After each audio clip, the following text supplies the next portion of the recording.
Hi there, everybody. I'm Leah. And I'm Mike. And we're going to take a look today at our 2-day article on the issues. It is a section we don't do that often, but it's quite an interesting one because, well, it's talking about political correctness. And this is what we talk about being a whole can of worms, meaning that there are so many ways to look at this topic or this issue and so many feelings you can have about it or so many, opinions you can have on it.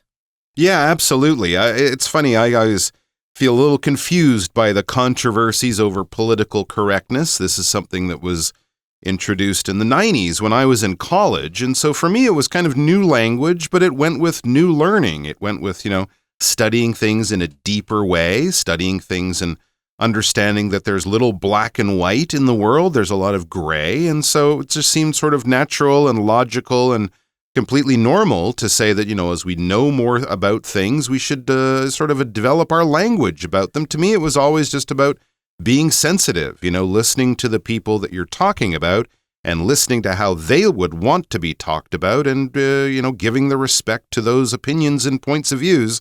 So I think political correctness has become the issue, in quotes, that it is today because a lot of people are misusing it and taking, extreme positions on it to try to, find differences in society that they can exploit for political gain. But really, political correctness, to me, it comes down to respect and it comes down to, understanding that different people see the world in different ways. And especially if we're talking about things that affect groups of people, we should show the respect to listen to how those groups of people, like to be talked about and the way that they like to be perceived, just I think in the same way that we would want to be perceived in a way that we find acceptable. And I think that's probably a lot of what we're going to see in our article as we move along. Let's listen to the whole article one time. Political correctness, social progress, or new censorship. When a casual remark can earn you labels like discriminatory or disrespectful, and a single word choice is enough to define your character, how do we navigate the minefield of communication? Political correctness, a concept frequently discussed yet difficult to grasp, lies at the heart of this contemporary challenge. Political correctness refers to using language and behavior that avoid offending or marginalizing particular groups, especially those considered disadvantaged or discriminated against. Rooted in the U.S. civil rights movements of the 1960s and 70s, the concept centers on the belief that how we perceive others is largely shaped by the language we use to describe them. Advocates for political correctness argue that careless or biased terms not only reflect but also reinforce existing prejudices. For instance, replacing chairman with chair or chairperson challenges the notion that leadership is an inherently male endeavor. Likewise, asking about someone's partner instead of their husband or wife avoids assumptions about sexual orientation and relationship structure. Through such shifts, political correctness promotes more inclusive and respectful communication. While often most visible in language, political correctness also exerts a broader influence across society. In education, it has prompted curriculum revisions that address colonialism, race, and gender from a wider range of perspectives. In the workplace, it has driven diversity training programs and stricter anti-harassment policies. In public policy, many governments now use gender-neutral language in official documents and recognize non-binary gender identities. In entertainment, the success of Marvel's Black Panther in 2018 demonstrated the impact of inclusive storytelling, with its celebration of African culture and a predominantly black cast, offering representation rarely seen in mainstream cinema. Together, these developments show how political correctness can be a force for social progress, promoting dignity and inclusion across various sectors. All right, so our title says Political Correctness, Social Progress, or New Censorship. So political correctness in Chinese, as far as I know, is 政治正确. And it's an issue, or not an issue, but a way of looking at things that has really become more and more commonplace in our daily life. And it is a way of showing social progress because it's moving forward in society in so many different ways. It's helping us to, think about, like Mike was saying earlier, how we talk about other people or how we talk to other people and make sure we're doing it in a way of respect. But some people might say, is it a new kind of censorship? Now, censorship happens when you are blocking something or stopping something from being either printed or put on TV or spoken out loud. You are censoring, you are stopping people from being able to say what they might want to say. Absolutely. And of course, when things evolve, when they change in society, and of course, language is part of society and culture, we also have to be aware that some people take a little bit longer to adjust and to change, to understand why there's changes going on. Change can be scary for people. But yes, when it's talking about language, I think the best way to think about it is just to show some respect for the people who might be looking for the change, to show some grace, to show some understanding that other people take some time. And of course, then we also have the people who use these topics in order just to upset people. They don't like to be told that you can't be racist anymore, so they complain about the rules about that, but they just would rather just be left alone to be racist. But of course, that's not acceptable in modern society. So let's look at the article, Political Correctness, Social Progress. So is this good social change, good evolution in society? Or is it censorship? Are we sort of banning certain words and getting people in trouble for certain words? Censorship is the kind of thing that we generally see in less free societies when there's certain words or certain writers that you can't read, ideas that are considered dangerous, generally dangerous to the political powers. So is it censorship or is it social progress? It is a different point of view. When it says, when a casual remark can earn you labels like discriminatory or disrespectful, and a single word choice is enough to define your character, how do we navigate the minefield of communication? That's a great starting question to kind of get us thinking on this topic. And it's also a great way to kind of define how political correctness or this sort of modified speech is perceived or is viewed from different parts of the modern society, the modern world. So a casual remark, just a word you might say, a word that you've used before, but now it has labels. It can sort of be branded. It can make people call you discriminatory. That's a bad word. You're being a discriminatory person. You're being racist. You're being sexist. You're being insensitive to other people, or maybe actually trying to be cruel to other people. Or maybe it's disrespectful. It's kind of an insulting word. And words that were acceptable 20 years ago may not be acceptable now. Language does change.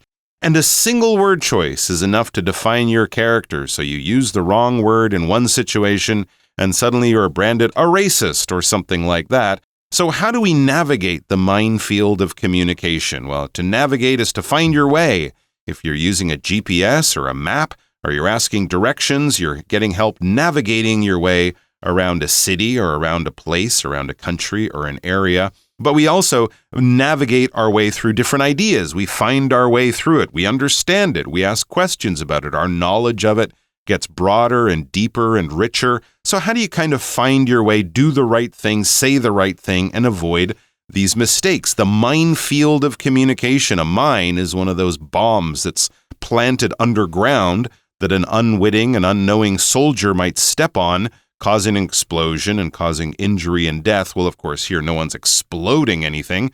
But, if you use the wrong word for a certain group of people, even if you have the best of intentions, it might end up with you being labeled a certain thing when you were just sort of ignorant, when you just didn't know the right word. And that's why I said sometimes grace, sometimes a little bit of sympathy and understanding is important, because some people are just, less educated, less knowledgeable, and not as aware of many of the newest modern terms that are more acceptable. Yeah, so political correctness itself is a concept frequently discussed yet difficult to grasp, and it lies at the heart of this contemporary challenge. So it's something that we are dealing with and are challenged by today. It's something we are struggling with here and there, and I think we can definitely see it sometimes in political situations going on in different countries currently. Political correctness refers to using language and behavior that avoid offending or marginalizing particular groups. especially those considered disadvantaged or discriminated against. So it refers to using language or behavior, so things you say or the way you act, that are trying not to offend, to insult a group of people that are maybe normally picked on. So here we're talking about not wanting to marginalize particular groups. When you marginalize something, you push it to the sides. When you have, a paragraph that you're writing on paper and your teacher comes in, they're probably going to write on the margins their opinions of what you should or shouldn't do. They push it over to the side of what you've written and don't put it in the middle. So when you push people over to the side, then that is marginalizing them. And especially those considered disadvantaged. So those who might not have a lot of money, those who might not have a place to live, those who might be handicapped in some ways, or those discriminated against. So that might be people of different races, or again, people without a lot of money, or people who have certain disabilities or something like that. Rooted in the U.S. civil rights movements of the 1960s and 70s, the concept centers on the belief that how we perceive others is largely shaped by the language we use to describe them. So rooted here just means based in, and it comes from that time. It comes from the 60s or 70s. The concept, the idea, is focused on the belief that we see people in certain ways. Well, the way we see people is shaped by how we describe them using words. People who advocate for political correctness argue that careless or biased terms not only reflect but also reinforce existing prejudices. So people who are for being more aware of political correctness and using more politically correct terms in day-to-day speech, or working on general social progress of focusing on being respectful to other people, people who are for that, are advocates of that, they say, watch out. They say that those careless or biased things that people can say or do, well, they can reinforce those prejudices that are already there. Let's take a little break right now and listen to someone who doesn't have prejudices, our Chinese teacher. Hello everyone, 我是 Patrick. 今天讲解的是 Political Correctness, Social Progress or New Censorship. 好，这是第一天的课文内容。不知道大家有没有听过 PC 这个讲法？这里所指的不是电脑哦，而是我们平常讲话措辞是否政治正确。比方说，很久以前，英文当中呢，可能会用 Negro 来称呼非裔美国人。那在现在的时空背景下，当然是非常的不 PC 的。我们要说 African American， 如果对方他的确是美国国籍的话，那再接着也还有说，像有些人可能智能发展比较不足，以前可能会有人用 retarded 这样的讲法。我要告诉同学这是很糟的说法，现在绝对不能这样说。那如果真的要指称这样有智能发展不足的人士怎么办呢？那我们顶多说 people with intellectual disabilities。 好，那我们一起来看看关于这个 political correctness 还有哪些重要的学习内容。好，请同学呢看到第一段的第一个句子，请看到最后面这个 how do we navigate 这个动词 navigate。这个动词的意思最常见呢，我们解读为导航、找到路的意思。那比方说，在登山的时候，有些地方手机是收不到讯号的，我们可能呢必须要依赖这些传统的工具，像地图啊、指南针等。我们就可以造个句子，里面有 navigate。比方说 ，The hikers navigated the forest trails using a map and compass.The hikers navigated the forest trails using a map and compass. 好，那在这边我们的 navigate 它其实不是开车，也不是航行，而是小心处理，设法应对复杂或者危险的情况好，那就是像刚刚讲的嘛，这种所谓 PC 的语言是大家需要特别注意的。好，那再来呢，我们看到下面第二个句子 political correctness 这边，好，到底是什么？后面有个同位语来解释 a concept frequently discussed yet difficult to grasp。大家呢很常讨论到，但是呢不好理解。这里的 grasp 是动词没错，就是理解的意思哦。这里的 grasp 就是理解的意思。好，再来我们看到第二段的第一个句子，这里有比较多稍微难一点的单字，但呢还算蛮重要。请看到 marginalizing particular groups， 这里的 marginalize 是边缘化的意思。那后面呢再讲到的是一些特定的族群的人，譬如说比较居于弱势的 disadvantaged， 那或者受到歧视的 discriminated against。 要请同学特别注意的是 against 绝对不能省略哦，因为 discriminate 本身是不及物动词，就像我们中文说歧视什么人，那我们通常后面就直接加对象，英文不能这样子， we should not discriminate against anyone， 要记住要加一个 against。 All right, we're going to take a quick break and then we'll be right back.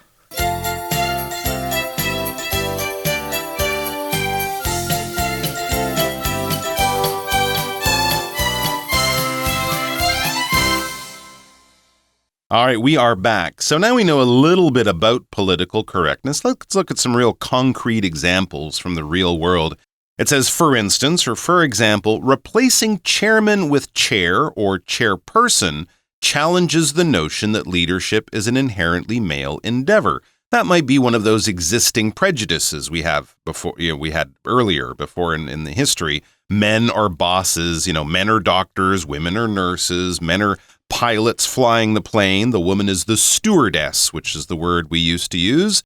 And that was kind of a female term. So when we say the leader of the company or the leader of an organization is the chairman, the chairman, that might make people think, oh, well, men have that job, right? So if you replace it with chairwoman or something that works for both genders, for both sexes, chair or chairperson, it challenges this notion, this idea, this common idea, especially in society in the past, that leadership, that being a boss, in other words, is an inherently male endeavor. When we say something is inherently a certain way or inherent, that's kind of part of it, part of what it is. That's a permanent or essential characteristic. For example, we could say NBA players are inherently tall. Yeah, most of the players in the NBA are tall. Being tall makes you a much more likely candidate to be a successful professional basketball player, but not all of them are. So if it's an inherently male endeavor, that basically we're saying being the boss, being a leader, being a chairman or a president or a pilot or a captain or something is something that men do. It's part of being a man. There's something about men, just the way they're made or born or created, that makes them better at being a boss. And of course, that cuts out 50% of the world. All the women, they can't be a boss. So that's why we've developed these words. Chair, chairperson. We say police officer. When I was a child, it was a policeman. We say a mail carrier instead of a mailman or something like that. So many of those terms have become what we would call gender neutral. It's okay for it. It's a term or a title or a job description that fits both men and women. And it goes the other way too. The people serving drinks on an airplane were more likely to be called a stewardess, which was a female term. Now we call them flight attendants. So, it's just a way for everyone to feel included and for no one to feel excluded or sort of left out or unwelcome simply because of the title of the job. An endeavor is, something you try to do, all right? So it could be a new business endeavor, a new business that you're starting. It could be an endeavor that people are taking to try to explore a place or discover something. But basically, it's an effort by a person or a group of people to do something or to reach a goal. So that's one area. Another area is in interpersonal relationships. So we have here, likewise, asking about someone's partner instead of their husband or wife avoids assumptions about sexual orientation or relationship structure. So, for example, if you have a friend and you don't know whether they have a boyfriend or a girlfriend and you don't want to be insulting, then you should ask about their partner instead of their boyfriend or girlfriend. It's just kind of the direction we go these days, not to assume that someone is definitely interested in someone of the opposite sex or someone of the same sex. And if we don't know, using the word partner is a word that we can, put in place in that sentence to make the conversation go a little bit more smoothly because it stays away from assumptions, things that you assume to be true, that you think are true, but might not be true, about sexual orientation. So sexual orientation meaning whether you like guys or girls, probably also goes into what your general gender is. So are you a male? Are you a female? Do you consider yourself to be something in between? We have a lot of different categories that exist in the LGBTQ plus community that's out there right now. And your relationship structure. Are you husband and husband? Are you wife and wife? There are a lot of different ways you can describe a relationship structure, but that might be a couple of the examples, husband and wife. Through such shifts, political correctness promotes more inclusive and respectful communication. So through changing your language in these little ways, you can have a conversation that shows that you are being more aware of the rights and showing respect for the people around you and the broadness of the universe you live in. So it's not just saying, oh, guys like girls and girls like guys. You're opening up your mind and you're avoiding, conversation topics that could be insulting. And this brings about a more inclusive and respectful communication. So inclusive just means it includes everybody, includes more. Inclusive, if the price is tax inclusive, it means that the tax is included into it. If you want to be inclusive, then you want to invite everybody in your friend group to the party. Instead of leaving out Johnny and Joey because they're just not very nice, you invite everybody because you want to be inclusive. You want to join, you want to let everybody be part of the party that you're going to have. Of course, we do this in many other ways, apart from without language. We have subtitles on films that you can put on and off. That's good for people who can't hear very well. Wheelchair ramps and elevators are more included into modern buildings. So handicapped people who have trouble getting around. This is all about being inclusive and having everyone have access to services or different things in society, and language is serving the same kind of function. It says, while often most visible in language, political correctness also exerts a broader influence across society. So, yeah, it is very visible in language. The words we use sometimes do seem sort of personal, and people maybe feel a little bit more threatened when they're forced to change words rather when they're forced to turn off the subtitles or walk around a wheelchair ramp or something like that. So it is probably one of the areas that gets more attention than others, but it kind of shows its influence or shows its effect across society. So it's not just in language, but it's in many other ways, especially in the world of education. So it says, in education, it has prompted or it has caused curriculum revisions that address colonialism, race, and gender from a wider range of perspectives. So a curriculum is a list of what you're going to learn and what you're going to study in a certain class at school, generally in a certain semester or a certain year. Often when you go to a university class, or maybe also in high school, the very first day of the class, the teacher will give you a list of things you're going to learn this semester, things you're going to learn this year. Week 1, we'll study this. Week 2, we'll study that. Week 3, we'll have a big exam. That's the curriculum. So it's basically like the menu of what you're going to be studying, or the list of what you're going to be studying. And those do change, right? When we have new discoveries and new knowledge, we have to change what we learn and the way it's taught and things like that. So we're changing things, especially when we're studying history, colonialism, race, the different types of people around the world, gender, male, female, what all that kind of means, from a wider range of perspectives. If you were at your typical American high school, or a Canadian probably too, or who knows where else, 50 years ago, they might have said, white people coming to America was a good thing, and Indians were given better education, and Native people were given better education and things. Now we're looking at it from a little bit more of the other sides, not just the invaders side, the people who win the wars side or win the conflicts. We're looking at it also from the perspective of the people who maybe didn't win. What did they lose? How was life not so good for Native people when suddenly they were invaded by a European race who was much more technologically advanced? So looking at the good and the bad of some of these changes when in the past they might have only looked at the good from one side of the story. So this is kind of taking different perspectives, point of views, and histories into giving them equal value. So a wider range of perspectives is basically what we're talking about there. And then how about in the workplace when people go to work? Well, in the workplace, it has driven diversity training programs and stricter anti-harassment policies. So in the workplace, as opposed to the academia world, we are working on diversity training programs. And diversity training programs can focus on teaching people how to treat others with more equity or more fairness in the work environment. It can reduce cultural misunderstandings. It can help people have a little bit more sensitivity to the folks around them. So again, that shows that inclusiveness we mentioned before. And oftentimes it'll show support for marginalized groups and things along these lines. And that's something, diversity just means that there is a variety of things out there. There is a large variety. It is a diverse universe that we live in.